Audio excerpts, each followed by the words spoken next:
Peace, peace, peace, peace, and power. I am Kwabena Antoine Nixon, poet, writer, speaker, born on the west side of Chicago. Yes, I said the west side of Chicago, not just Chicago. But now I'm right here in the city of Milwaukee with some great brothers, great kings, powerful people in this room. And today you on the porch with Kwa.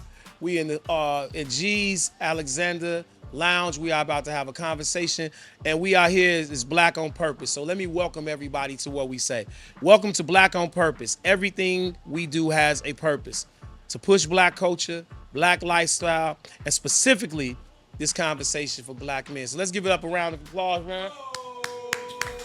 Yeah, can we do the Yes, sir, man. So I'm here, man. We in Milwaukee. We at an undisclosed location because everybody can't be privy to this right now. All right, everybody can't be privy because you got to be a member, or you got to be one of them guys, as they say. We one of them guys, man.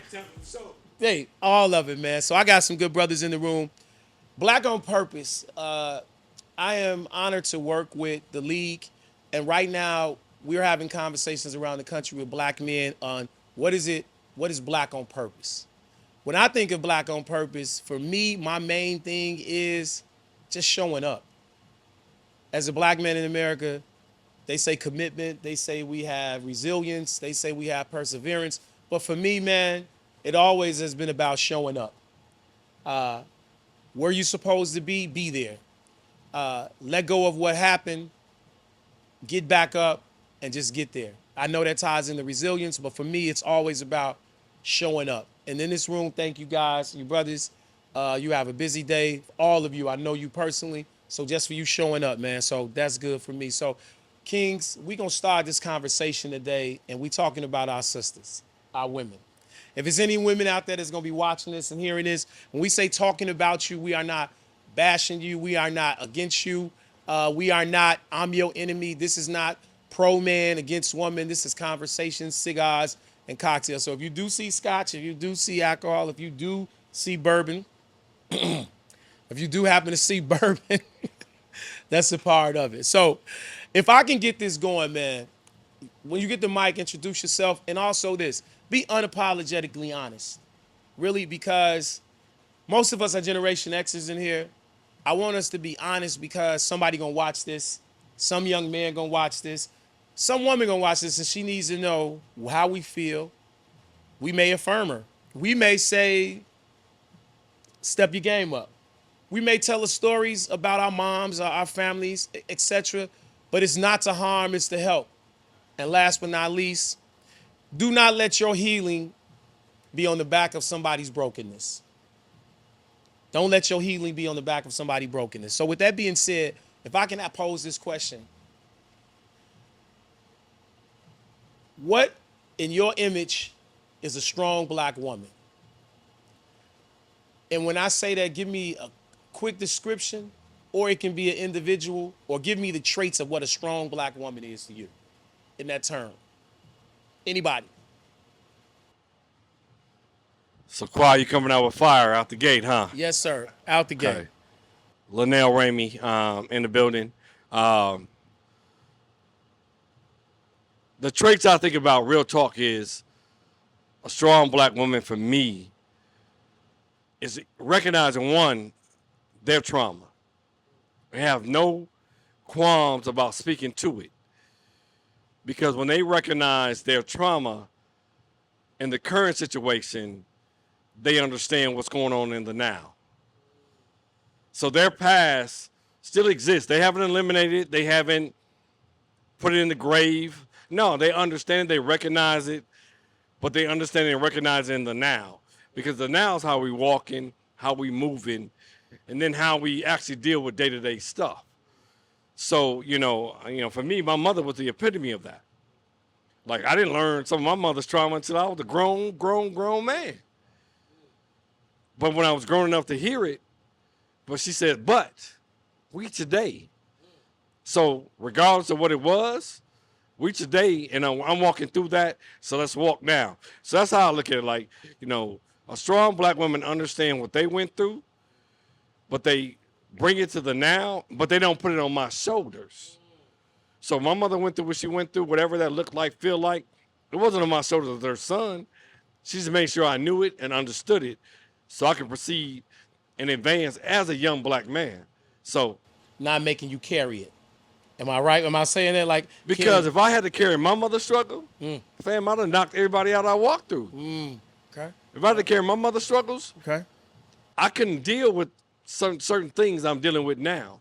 So if I'm not carrying her weight and she doesn't want me to, that's the key. She don't want me to carry her struggles. She want me to live. Understanding she did go through some things. So that's how I look at it. strong black woman. Anybody else? What is a strong black woman, Rich? Say your name also. Good evening, everybody. Richard Badger. Traits of a strong black woman in your I opinion. look at the traits of a strong black woman. I would say it's being able to smile through the consequences. We've all gone through our things, but a lot of women out here, man, have gone through a lot of things. And so, when I think about my mother and my grandmother, when we think about all the historical abuse that our sisters have gone through, to be able to still smile, to be able to still love in spite of, to be able to still teach, to still be able to desire growth and prosperity for their children and everybody else, even though they're struggling. I think to JoJo's point, moms is always going to be, or the woman is always going to be the one that's going to be the biggest cheerleader in our lives, even though she may be stuck, right? She's stuck in the muck, but she's pushing everybody else, right? And so that strength is the strength that she sends out is through her smile. It's through her love. It's through her praise. It's through her cries, And so to me, the strength is the smile, because how many of us can smile through the pain? Women have, let's start with just childbirth alone. Childbirth alone is pain. They say that the level of pain that a woman goes through when giving birth to a child is insane. But they say the love that a mother has for her child is so much so that her body will forget the pain, which is why she can have another child. So when we talk about a strong woman, just giving life, just giving birth, and everything that comes after that. All right. So as you said, not sitting in the trauma, but living in the now, not putting that trauma on you. Like as we talked about the show we watched, the Will Smith, right? And what you said right now is being able to not only give birth, but to smile through the pain. As we know, sometimes with mom could be going through a number of things with dad or in family or bills, and we would go ahead and speak to it, and we would never know. So you chimed in, say your name, and what is a strong woman to you? Steve Smith, just to piggyback on what JoJo said and what Richard said, it's about the grace that moms go through stuff, because there's so much stuff that they go through we never knew as a kid. Like, we never knew if the lights was out and what she had to do to work the extra job to get the money, or get you the basketball shoes, or get you the school clothes you needed to get, or pay for that field trip that she didn't have money to pay for, the light bill or the gas bill, even put gas in the car. I mean, it's the little things like that. I mean, even, when you talk about how women handle stuff with so much grace, we talk about childbearing, all that stuff, that's not easy. It's not easy raising 3 or 4 kids by yourself, or with some help, or with a little help. I mean, so I think the grace of a black woman is what makes them who they are, how they handle that grace they go through. That grace. And Steve, you coached, correct? Yes. Just dealing with that, is it sometimes where it's more moms than dads? It's funny you say that. It's all moms. All moms. And so that's why personally I have a soft spot, because when you see a mother trying to keep their kid involved, you have to reach out and help, because that boy can go to the streets, he can go left, he can go right. So if she's doing all she can do and getting them there, and she could fall short with a payment or something, we look past that. We just keep pouring into the kids, because she's trying to do it by herself. Man, first off, we're going to give a round of applause for this. Well, he said that you got to get involved, all right? That you got to get involved. Strong black woman. Hey, hold on real quick. Yes, please. Dub, before you jump in, he just said something like he knew and saw the pain, so he had to step in. Sometimes our women say, I don't know what to do. That's strength. That's more honest than we will. That's strength, bro. When you know you battling and like, yo, I'm throwing him in basketball. I'm going to throw him in this. Even though he can't hoop. It's not about that. He got 2 left feet, can't go. But I know I need some help. So guess what? This is my way for calling for it. So that's why, like, that grace word, that's real stuff. So, yeah. Grace, all right. King, say Warren your name. Norwood. To answer the question, I always look back to what my pastor used to say, and Rich know him, his name is Pastor Willie Landon, and he would also talk about how us as black men, as we go through our daily trials and tribulations, we're like knights, and at some time you got to take your armor off because you're tired. And when I think of a strong black woman, I think of somebody who you can reveal yourself to, your strengths, your weaknesses, and she won't take advantage of you. She won't put you down, but she gonna heal you, nurture you, until you got to go back out that door and put that armor back on. And that's my image of a strong black woman. And with that being said, you can say it, but you guys can chime too. Where you said that's important because they say, according to, because we're talking about our women, right? They said, I saw a quote where a guy says, if a man opens up to a woman and tells her, these my scars, this is my pain, if she gives any indication that get it together, you weak or whatever, I'm done. I'll never open up again. So you said, go ahead, Steve, go ahead, Steve. All right. You never open again. So you say that vulnerability, the fact that you got the power to be vulnerable with her. Yes. Okay. Because so many times, so many people are against you, especially being a black man. Speak to You that. definitely need a strong black woman on your side, on your team, supporting you, pushing you, encouraging you. Because I know as men, we don't really get too much encouragement, especially black men. So you need to come home to your queen, and she gonna tell you you can do it, baby. Take it day by day, whatever. But she gonna get you right for the next battle tomorrow. Hey, you know what's crazy about they say that? Because they're going to check you, too, when you off. So in the same breath, when you come home, and you be like, you tired because you kicked it for 18 hours straight. Like, sit down. So it wasn't that. This is what this is. Like, I hear what you're saying. But on the other And side. that's what Dove said is real, because when you come home and you feel like, oh, they own me, she be like, yeah, babe, they own you, but I need you to sit down and chill out, bro. Like, you doing too much right now. So what would you say that would be? That would be a reminder, or that would be a reality check? Okay. Like, I'm hit you, Rich. Both. Reality check in, you on some bullshit too. Because you this is what you're doing, but you also You're bringing this little something to yourself. So a strong woman that you're gonna have in your life sees both.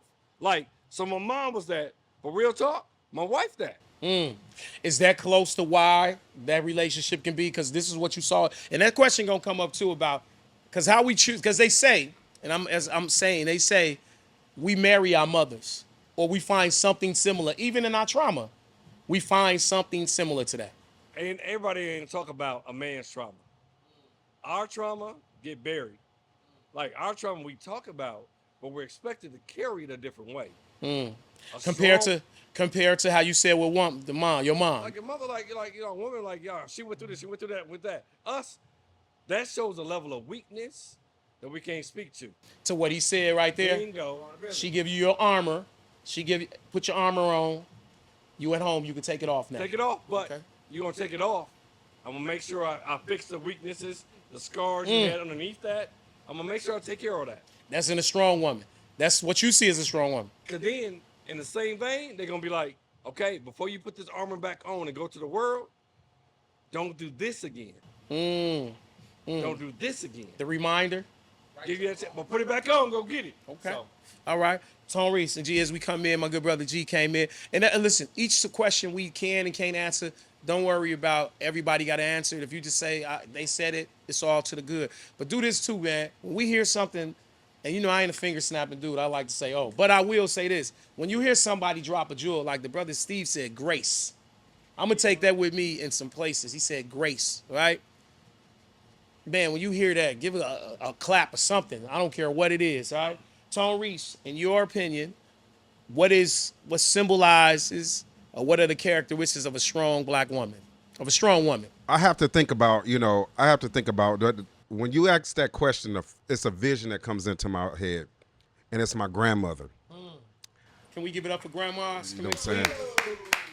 Ain't nothing like grandma. You know, Ain't nothing like grandma. and over these years, my idea of a strong woman changed, and it changed me to the point where I believe I chose my wife based on a lot of the characteristics coming up through over the years and seeing. But my grandmother was probably the foundation of what I looked at as a strong black woman. Here it is. She was a mother of 6 girls with all various different, ailments and illnesses and social ills and everything going on in their lives. And she had to be the person to be like, you know what? While you guys are all out here doing whatever you're doing out in these streets and with whoever and however, I have to be the steady rock and the foundation when my grandkids come over and they hungry, they need, some guidance, they need a tough word or whatever, I have to be there for them. So it was it was the steadiness of my grandmother. You know what I'm saying? The immovable and unshakable. She knew exactly where she was, how she was going to address.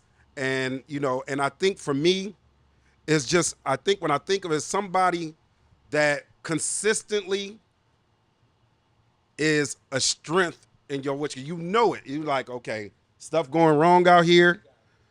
Grandma, she gonna have you a plate. She gonna have you a bed. She gonna have it for you when everybody else ain't got that. You know what I'm saying? And when your mother, in my case, my mother was a drug addict. So there was never no level of stability. My grandmother gave me stability, and she created the sense in me of stability. So as I began to grow older, I wanted my family to have You stability. saw that because that was that Yes. image. That was the image my grandmother always preached, that stability, those things. So when I think about a strong black woman, the first thing comes to my mind is my grandmother. G. The question was, what are the characteristics and the images or that person that you thought was what a strong black woman looks like? Coming up, I'll be 54 this year. So actually a strong black woman in my mind, in my eyes, has really came about really as I've gotten older.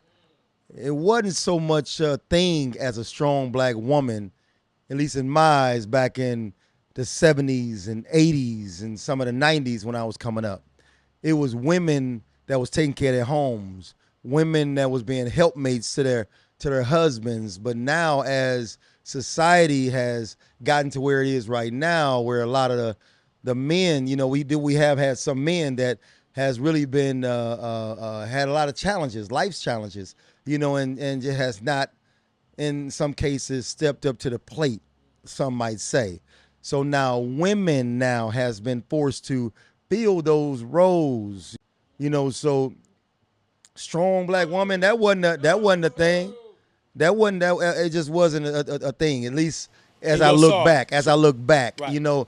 She wasn't considered a strong black woman. She was considered mama, who cooked, who cleaned, who took care of the household, took care of the church, took care of, because we know, would no church be standing, without a woman? Man, the mother. Would no church in America be standing, man, without the presence of a woman?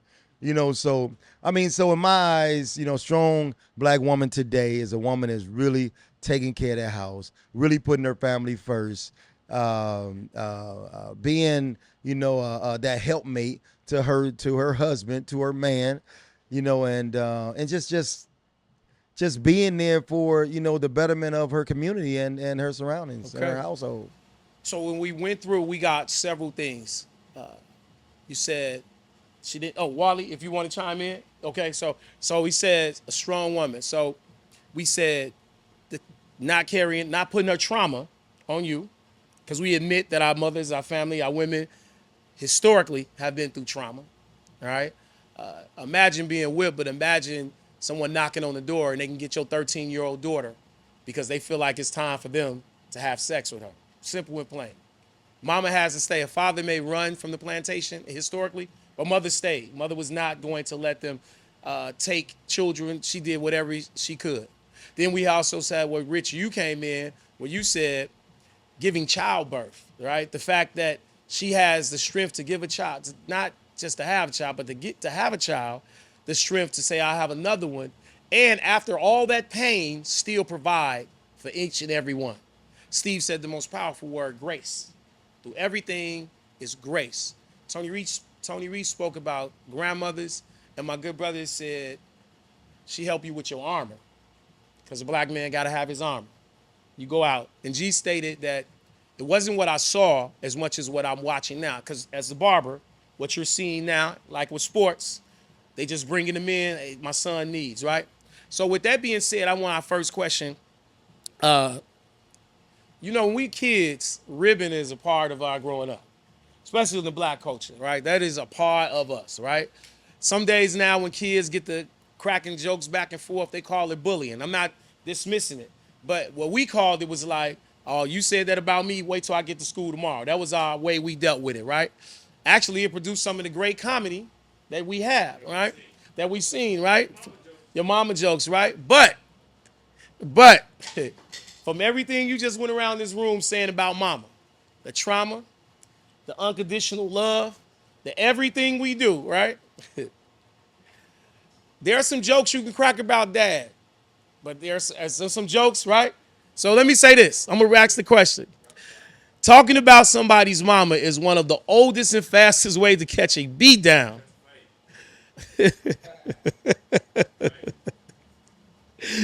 What's the best mama story or joke you ever heard? And what makes mom so sacred?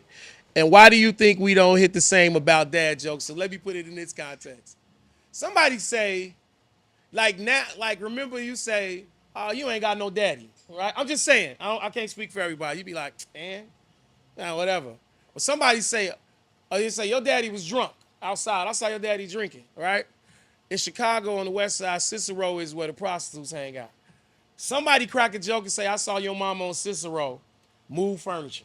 Classroom goes up, right?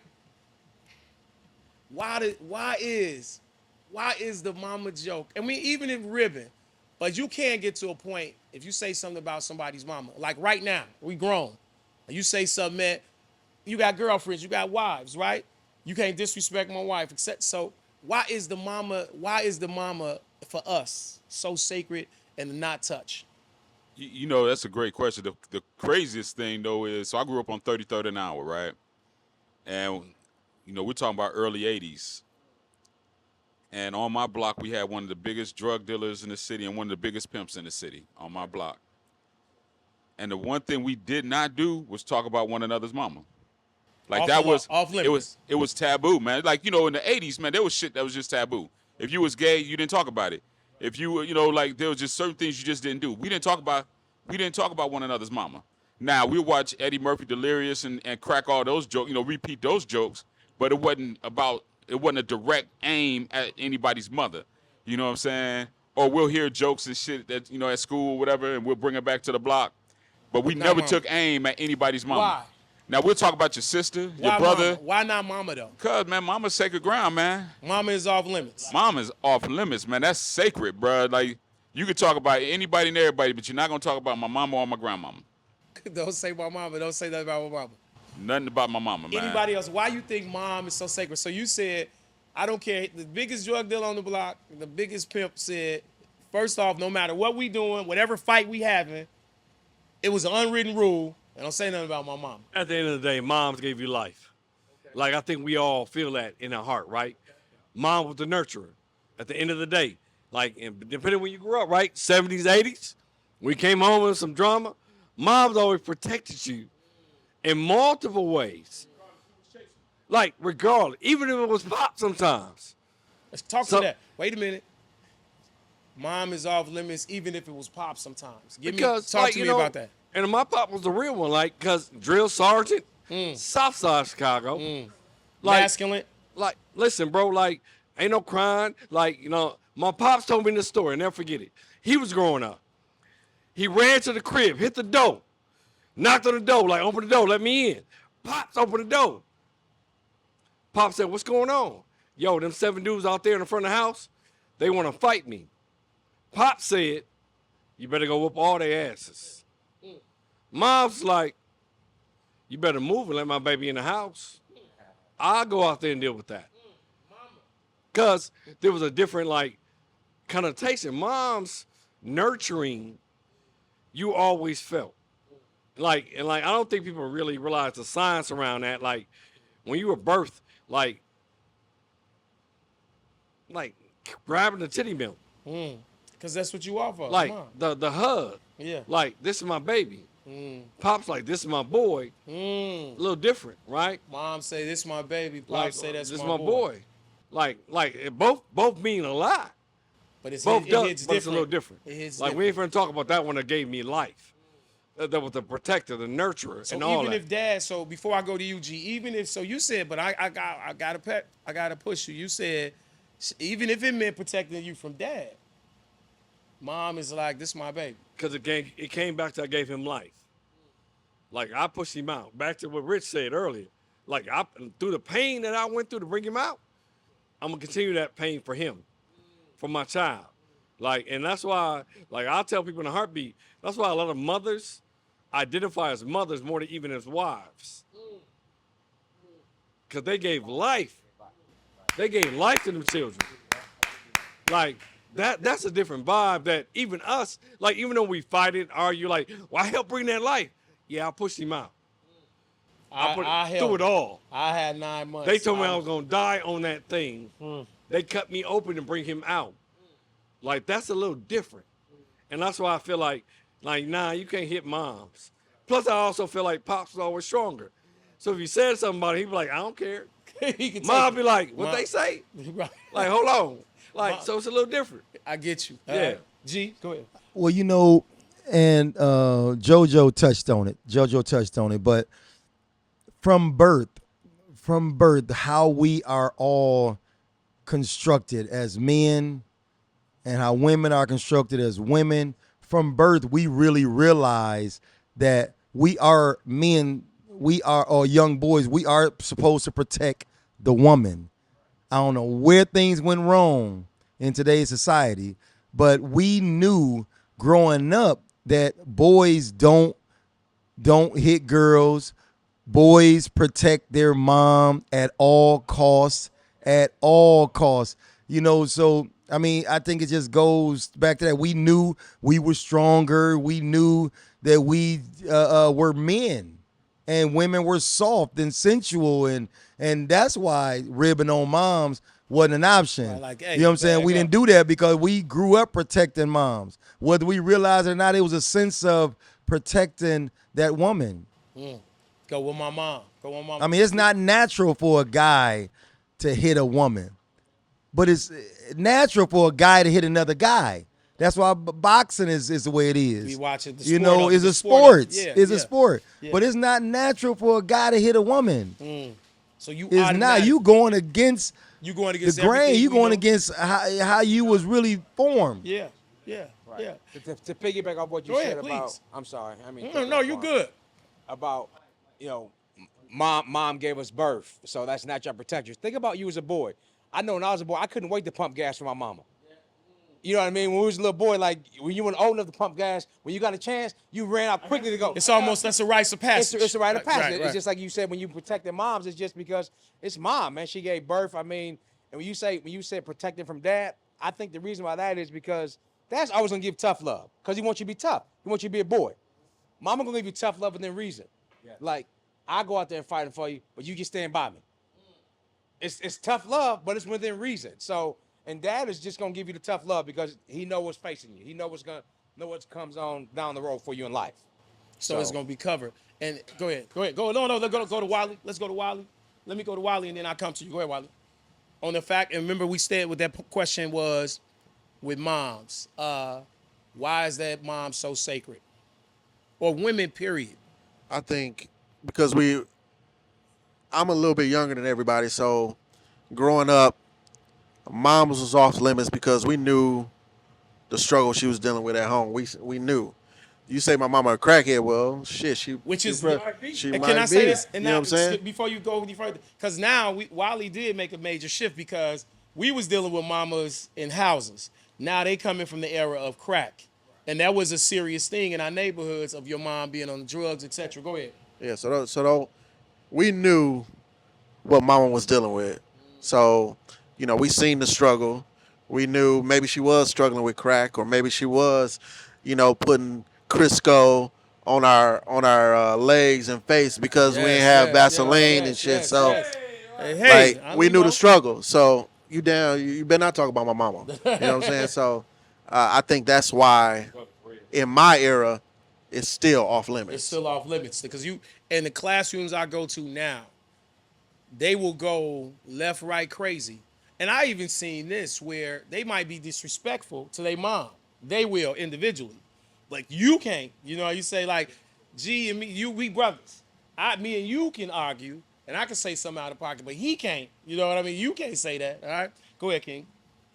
Well, I'm a girl dad. I got Okay. 3 daughters, and I Uh-oh. love them dearly. Uh-oh. But like you said, your mom, she's your first love. Your mom nourishes you, and sometimes your relationships can be parallel to the love that you have for your mother. And I always tell my daughters, if they don't have good respect for their mother, they don't love their mother, that's a warning sign. That's a red flag. The guy. You're saying the guy. The guys. I tell my daughters that. Because they say that statement, pay attention to how he treats his mother. Exactly. Because that's how it's okay. But as you look, though, like, fathers have tight bonds with their daughters. I'm a girl dad.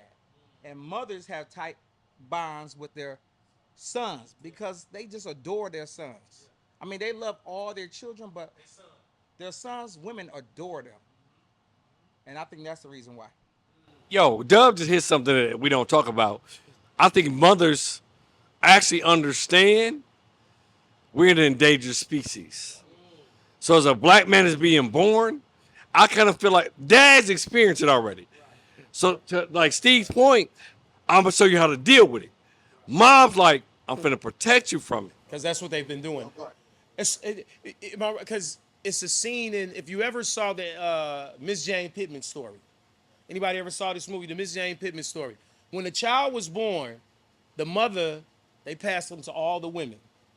And they all said something protective of over it. My grandmother said, I just want y'all in the house because I can protect you there. Because if a black man, because we'll say this. Mothers say, I got to protect you from them. I'm going to whoop you first because I'm preparing you for them.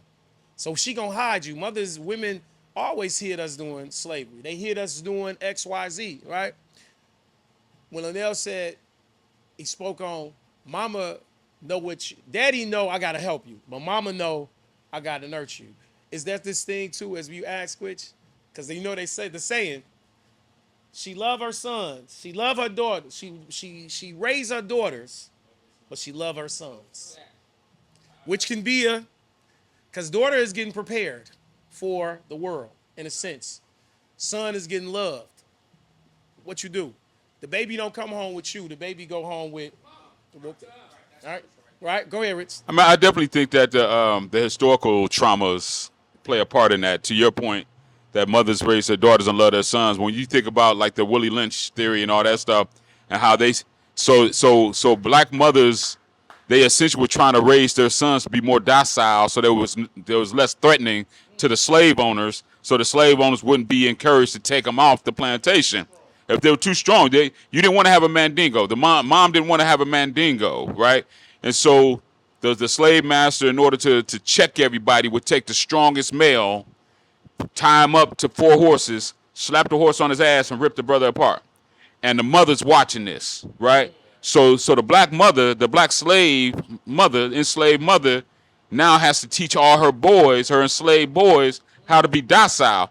I don't need you to be strong.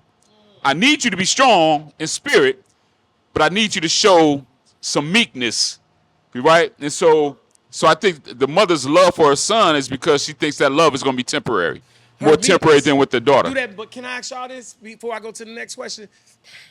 Do that meekness do that meekness of saying, and Dr. Joy DeGroot, post-traumatic slave syndrome, she says that there's a black mother and a white mother. The black kid is excelling like never before.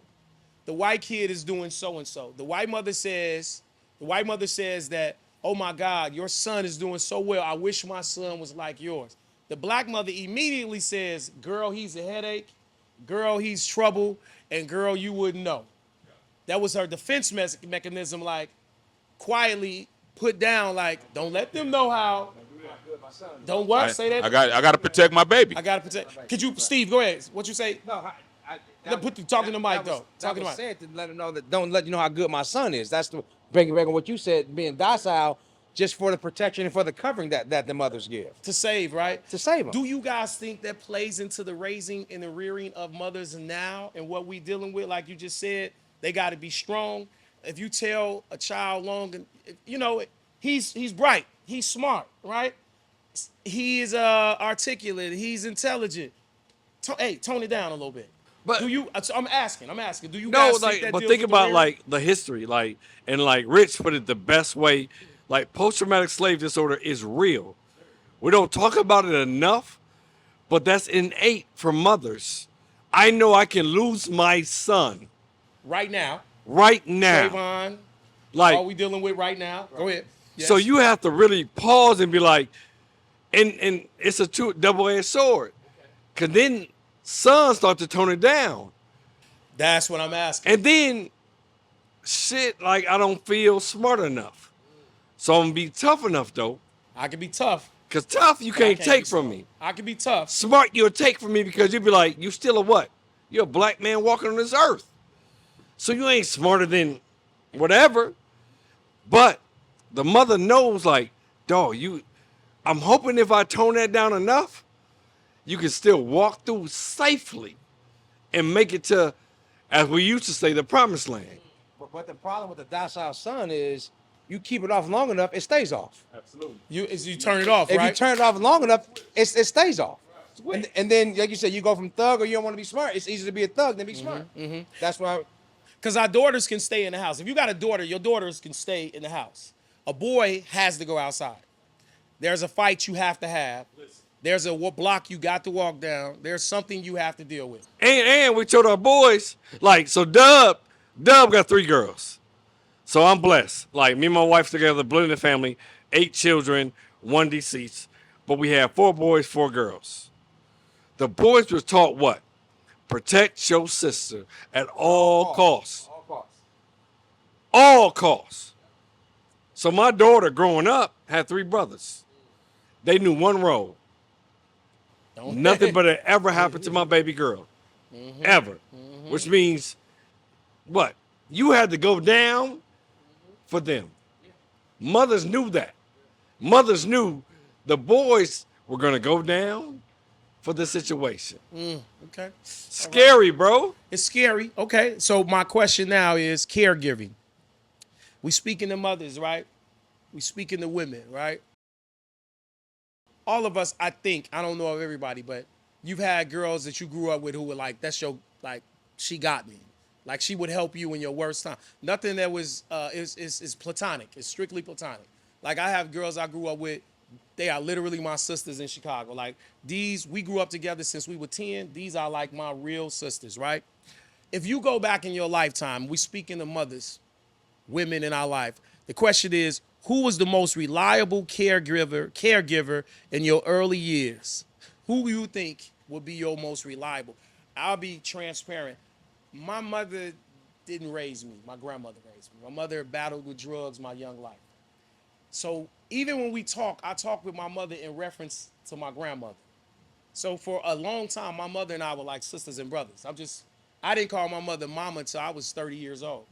I called my grandmother mother because my grandmother literally raised me, right? My greatest caregiver, as I get emotional, was my grandmother. I will never forget having a fever, and my grandmother took me to the hospital because I love my mom. If she watched this, she was wherever she was. My grandmother took me to the hospital and put me in an ice bath and rubbed the feet. The doctor said, do this, do this. My grandmother went, got an ice bath, and she rubbed the fever up out of me. Simple and plain. That was my greatest caregiver. We speaking on women, right? Kings in this room. Think who was everybody don't have to answer, but whoever can, whoever it touches the most emotionally. Who was your greatest caregiver that you can remember growing up? G. I would say my greatest caregiver coming up, of course, it was my mom for the first 12 years of my life. It was my mom raising 7 kids, 6 boys and 1 girl, literally 7 kids in 7 years. So we don't skip a year. So it's like, Yes, which stair is a step. whole nother. Stair step, whole nother dynamic. She was a super mom. But my mom had a brain aneurysm eruption when I was 12 years old back in 1982. And she was in a coma for 4 months, and she was in a hospital for 2 years. So my mom didn't get out of the hospital until I was 14 years old, and when she got out, she was never the same. My sister is the oldest of the 7 of us. When I tell you Tina was forced to grow up to be like that mother figure, if you will, she the one who bought me and my Can we give younger Tina brother. a hand? Can we please? She the one who worked all through high school. Didn't do a lot of, wasn't able to be just a high school kid, if you will. My aunt, don't get me wrong, my mom's sister, she helped us out, but she lived in Memphis. She came down in Milwaukee. She came to Milwaukee, helped out my mom or whatever, or helped out my dad. My dad was working 2 jobs, but my sister, man, cooked every single day. My sister was the one who worked while going to high school, and bought me and my younger brother clothes. She was there, man. She was a mother never got to figure. be- so Tina didn't live a regular teenage girl life, if you will. Yeah, man. From when I was 12 years old, like I told you, my mom had the aneurysm when I was 12, man, and from then on, I mean, Tina was there. When you think of Tina now, G, at this moment in time of what she sacrificed, Ain't put that into words for me. There's nothing I would not do for Tina. There's nothing I would not do for my sister, man. Even though she's married, she got a dope husband, man. He a cool dude. He like one of our brothers. She had 2 kids by him, 2 boys. And but when I tell you, man, Tina, I'm forever indebted to Tina because I got memories, man, dating back. Man, Tina was there for us. And So if y'all ever see my sister Tina, you tell her, G told me about you. I just wanted to say I appreciate what you done did for all your brothers. She's the oldest out of 7 kids. she was a girl. Am I girl, right? man. She was a girl, man, but she was a mother figure. So I don't look at Tina as like my sister, if you will. And I've seen I look that at Tina as It makes sense now. another mama, you know. I'm saying that because I know you personally, but I've seen how y'all talk, Yeah, how y'all kind of man. deal with her. Yeah, I've seen that. yeah, man. We definitely protect Tina. She she got 6 brothers, man, that's there for her. She know we there for her, regardless of what. You said what? Six dope brothers. Let's give it I up for 6 appreciate dope that. I brothers. appreciate 'Cause, that. hey, you didn't talk to girls that had a brother. That's what I'm saying. Go ahead, Wally. Your greatest, your caregiver you remember. Greatest caregiver by far, of course, my grandmother and my mother. But it wasn't until I got married, my ex-wife, I went through a near-death experience. Was in a coma 4 days. The wife. I was. Oh, really? I was in a coma 4 days, on life support. She never left my side. Never. Come on, man. Oh, come on, man. Took care of my kids still. I don't know how she did it, but I was completely out of it. Found out she, fed me when I woke up. I was still out of it. Wiped my backside because I couldn't use the bathroom by myself. Help me. I had to learn how to walk again. Had to learn how to feed myself again. So she was by far. I mean, I'm indebted to her still to this day. So shout out to Shantia. Yes, man. Give She her a big really, shout out, really, man. you know what I'm saying? She really. Can I say this? Yes, please. Pour me one. And here's what I appreciate what Ward just did. He went through something, and too many times we don't give love in the moment, regardless of the situation, how it ended. He said his ex, but he Yes. stood on. His ex. He stood on. Thank you. By name, bro. And that's not easy. I'm blessed. This is my second marriage. I love my wife to death. My ex-wife, ain't nothing bad I can say. It is what it is. But near death, That's a whole nother conversation. that's a whole nother bag of, you know what I'm saying? So mad respect for that, cuz as men, we get angered by failures. Say that again. By We what? get angered by failures. So if you go through something, i.e. a divorce, you assume you're supposed to be angered and hostile. Like, I don't want to deal with you. All right, fuck it, we here, we there. Right, like, right. and that's that, like, and he young, like, he the little bro in this group. And little bro, like, has a great value that older bros really need to learn and respect. Because when we get, can I ask you something? Is that a culture thing? Because, go ahead, you can pass it to him if you want. Because, you know, we've had stories where I know a story about caregiving, right? I know a story about a man that was married to his wife.